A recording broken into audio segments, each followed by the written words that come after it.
You're listening to Do This First, a daily personal development podcast that focuses on science fact, actionable steps towards your best year ever. I am Santa, your host. Today, we're continuing with our 10-part Mind, Matter, Brain Health series with our last installment. Wow, I can't believe we got into the last installment. This episode is a cheat sheet of sorts, distilling all the major points and actionable steps toward optimizing brain health and a little something extra as well. Our brain is so hugely important, yet do we really think about taking care of it? Before we eat anything, do we think about how it is helping or not helping our brain? Probably not. How about when something triggers us or impels a knee-jerk reaction? Are we really pausing before we blow the top off of the chain of chemical reactions that ensue in our bodies? Probably not. Did you know that when we experience anger, our body releases a cascade of hormones and neurotransmitters that prepare us for a fight or flight response? Some of the key chemicals involved in the physiological response to anger include cortisol, known as the primary stress hormone. Cortisol is released by the adrenal glands in response to stress and triggers the body's fight to flight response. Elevated levels of cortisol over time can have negative effects on the brain, such as impairing memory, reducing the ability to learn, and disrupting sleep patterns.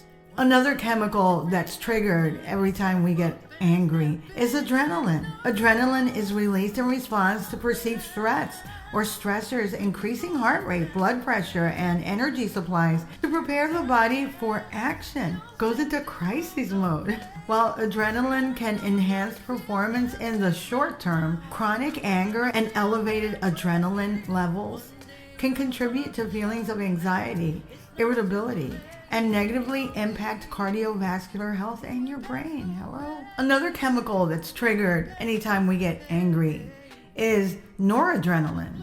Noradrenaline is another stress hormone that works alongside adrenaline to activate the fight or flight response. It plays a role in increasing alertness and focus, but it can also lead to feelings of agitation, impulsivity, and aggression when present in high levels due to anger. The effects of these chemicals on the brain and brain health can be detrimental. If anger is not managed effectively, it can impair your cognitive function. Chronic anger can impair cognitive function, affecting your memory, your concentration, your decision-making abilities. And prolonged exposure to stress hormones like cortisol can negatively impact brain health over time. Also, there's an increased risk of mental health issues. Uncontrolled anger and chronic stress have been linked to an increased risk of mental health disorders, such as depression, such as anxiety, even conditions like PTSD. These conditions can further exacerbate the negative impact on brain health and overall well-being.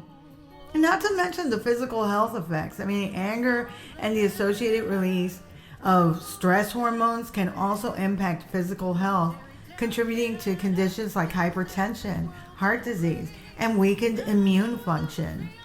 These physical health effects can indirectly affect brain health by compromising blood flow and oxygen delivery to the brain. Just pause and think before reacting angrily.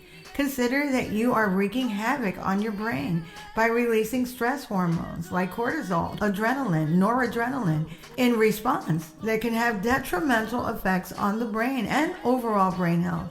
If anger is not effectively managed, chronic anger and stress can impair your functions, your brain functions. It can increase the risk of mental health issues and have negative consequences for physical health, as discussed previously. Highlighting the importance of developing healthy coping mechanisms to manage anger effectively is huge. And I actually unpacked this on podcast episode 47, where I specifically talk about emotional triggers and what to do instead. Check it out if you get the chance.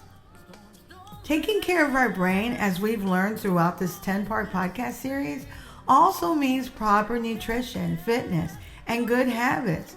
All of these things are crucial for several reasons. Our brain needs essential nutrients to function optimally. Nutrients such as omega-3 fatty acids, antioxidants, vitamins, and minerals support brain functions like memory, focus, and learning.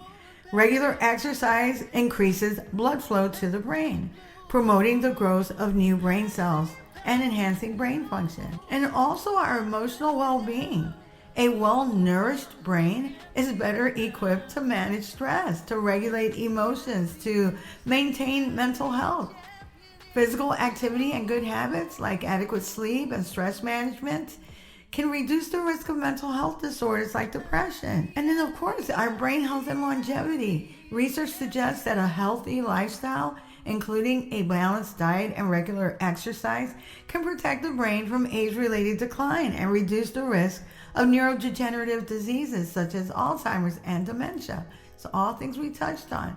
So good habits like staying mentally active through learning and social interactions can also contribute to brain health in the long term. Plus, who doesn't need energy and efficiency? Proper nutrition provides the brain with the energy it needs to function efficiently. A diet rich in those whole foods that we discussed and those fatty acids, healthy fats, and lean proteins can help sustain mental clarity and prevent fatigue. And of course, your overall health. The brain is interconnected with the rest of the body, and maintaining a healthy brain is essential for overall well-being. Good nutrition and fitness habits not only benefit the brain, but also it benefits your heart, your immune function, and of course your weight management. It reduces the risk of chronic diseases that can impact cognitive function. Really, just taking care of our brains through proper nutrition, fitness, and good habits is essential for maintaining cognitive function, emotional well-being, and overall brain health and energy levels, as well as our overall holistic health. Making healthy choices in all of these areas can optimize brain performance and contribute to a better quality of life, both in the short term and long term. Optimizing brain health involves adopting holistic approaches that encompass various aspects of lifestyle. Here are 10 things that you can do every day to promote brain health and cognitive function. Eat a brain healthy diet. As we discussed before, a diet rich in fruits, vegetables, whole grains, lean proteins, healthy fats, and antioxidants provide essential nutrients for brain health. Stay hydrated. Drink an adequate amount of water throughout the day to support optimal brain function, as even mild dehydration can impair cognitive performance. Get regular exercise. Engage in physical activity to improve blood flow to the brain. This all promotes the growth of new brain cells, as discussed, and it enhances your cognitive functions. Prioritize sleep. Most people need between 7 to 9 hours, but you know your body well, so just make sure that the rest that you do get is quality sleep each night, because that does help support memory consolidation, your mood regulation, and overall brain health. And keep learning. Stay mentally active. Challenge your brain with activities like puzzles, reading, learning new skills, playing a musical instrument to stimulate cognitive function and maximize neural connections. And properly manage stress. Practice stress-reducing techniques, deep breathing or meditation. I mean, there's so many things. Praying to lower cortisol levels and protect your brain from negative effects of chronic stress. And of course, always connect with friends. Maintain your social connections. Stay engaged with friends, family, and your community to support emotional well-being, to reduce feelings of isolation and enhance cognitive function. Also, limit alcohol and avoid smoking. Excessive alcohol consumption and smoking can have detrimental effects on brain health. So it's important to moderate alcohol intake and just avoid smoking to protect your brain. And also, if you're doing sports, protect your head. Wear a helmet during sports or activities that pose a risk of head injury to prevent traumatic brain injury, which can have long-term consequences on brain health. And of course, sometimes additional support is needed. Seek mental health support, seek the support of a personal development coach when needed. If you're experiencing persistent feelings of depression or anxiety or other mental health concerns, seek help from a professional to address those issues and support your overall brain health. By incorporating these daily habits into your routine, you can help optimize brain health, enhance cognitive function, and promote overall well-being in the long run. But how about in the short run? Seriously, maybe you are in need of a quick brain boost for a special occasion. The actions we talked about have a compound or cumulative effect over a period of time. But there are kind of unusual and under the radar habits that might help boost brain health in the short term. One such action is engaging the olfactory using scents or smells to influence brain function. This can potentially benefit your brain health. Here's how you do it. So aromatherapy. Aromatherapy involves using essential oils or scents to stimulate the olfactory system, which is directly connected to the limbic system in the brain, and that's responsible for emotions, for behavior, and memory. Different scents can trigger different responses to the brain, such as promoting relaxation, boosting alertness, or improving focus. Peppermint or rosemary, inhaling that scent has been shown to promote alertness, concentration, and cognitive performance in some studies. These scents are believed to stimulate the brain and enhance mental clarity. So if you're cramming for a test or a speech or a presentation, this might be a good thing to do. Lavender. Lavender is also known for its calming and stress relieving properties. So if you feel a little stressed out, lavender might be the way to go. Lavender, like using a diffuser or inhaling lavender, can help reduce anxiety and promote relaxation and even improve sleep. So all things that can benefit brain health. And then citrus. Citrus scents like lemon or orange are often associated with freshness and can help uplift your mood and boost energy levels.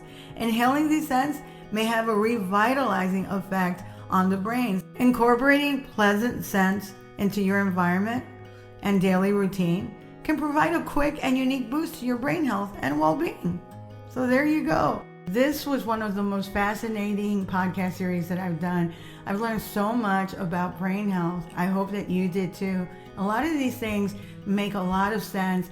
And what's really wonderful about it is that these are small, practical steps that you can take every single day to boost your brain health. For those that didn't hear the entire podcast series, remember that on my website, dothisfirst.life, you can read the full transcript of this podcast series and all 168 podcast series and counting.